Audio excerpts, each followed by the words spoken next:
Hello, everyone. I'm Eman yeah, don't worry. I'm Emanuele, and I'm a PhD student from Politecnico di Milano. And today we'll discuss our work training TFHE-based neural networks with approximated floating point arithmetic developed with my colleagues Fabrizio Pittorino, Alessandro Falcetta, Luca Colombo, and Manuel Roveri. So, as the title suggests, basically we are focusing on a very specific scheme of FHE, which is TFHE, which through bootstrapping allows us to have unbounded computation. However, you may know that TFHE does natively support only binary values or integer values. So floating points are not available natively by the scheme. However, if you think about any AI application in general during training of these neural networks, you use floating point. So the related literature at the moment is blocked at using integers. So you encrypt the data, the input data set, the weights and the activations through integers. That is reasonable enough, but this could be also a limitation for complex tasks. So our idea is basically try to mix these three problems.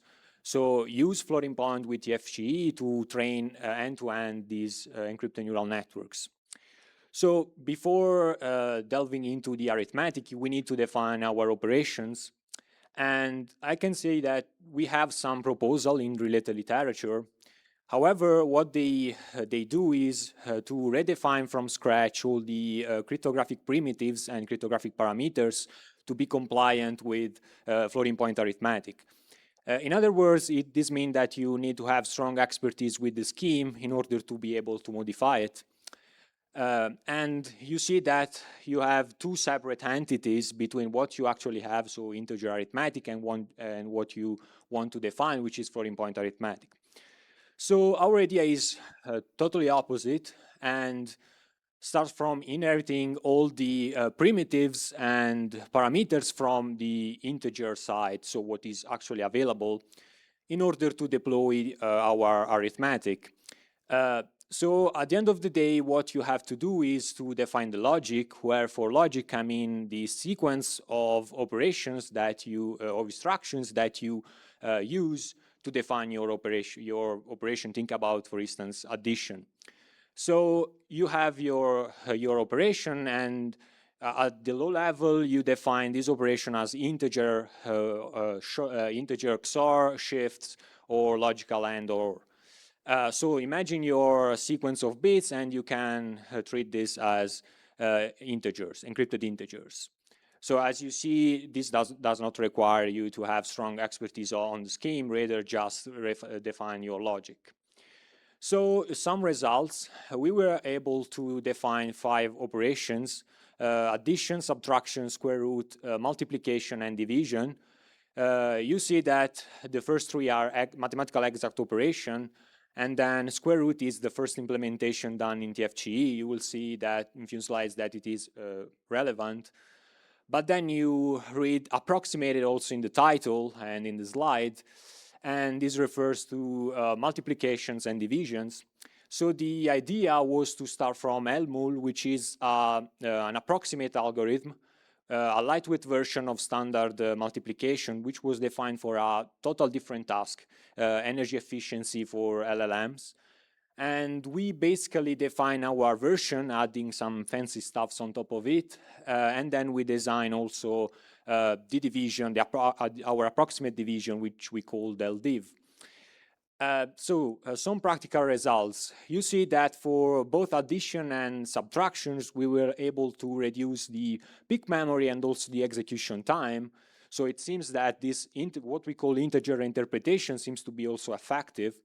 But then you see that for division and multiplication, thanks to the approximation, we are able to reduce the execution time for 30 seconds. This is particularly relevant for multiplication because when you train neural networks, in general, multiplication is the most used operation in the range of hundreds of thousands or even millions.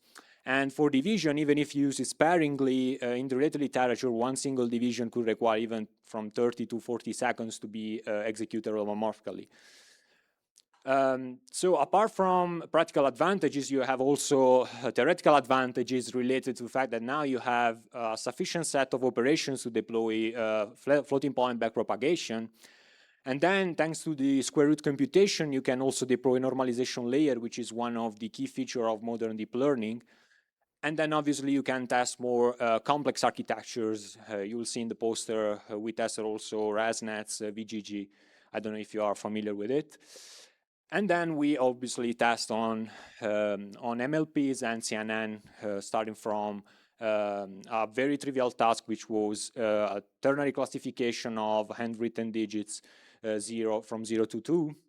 And we took as baseline another work in the related literature.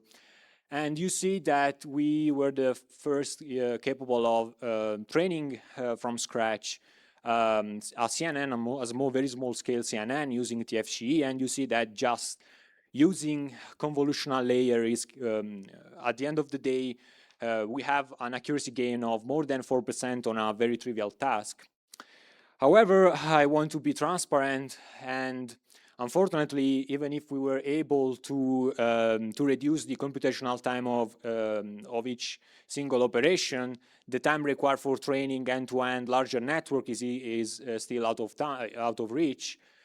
And we needed to test this arithmetic since it is approximate, and to test if the learning capabilities of the network were preserved. So we developed an emulated version that runs on plain text, and we verified this emulated version and all the arithmetic over 8 other experiments running on larger architectures like VGG or ResNets, running more complex datasets like CIFAR or Fashion MNIST. And at the end of the day, we were experiencing no accuracy drop, even if we were using these approximations. And in some cases, we were also experiencing an improvement with respect to the exact floating point arithmetic. So just to wrap up, we have 3 important aspects. The first one is that it's not said that you need to redefine the scheme, so in this case TFHE, from scratch to be able to define floating point. You can also use integer, and at this moment it seems that it is also effective to use integer. You can see also in the poster that we are able to reduce the computational time and peak memory for all the bit width from 8 bits to floating point 64. Then the third claim is that basically if you think more broadly outside TFHE, you can use this approximated arithmetic to speed up your computation, and since it does not alter the learning capabilities of the network, it could be also an advantage. So thank you for your attention. It would be great if we can discuss more stuff in the poster block.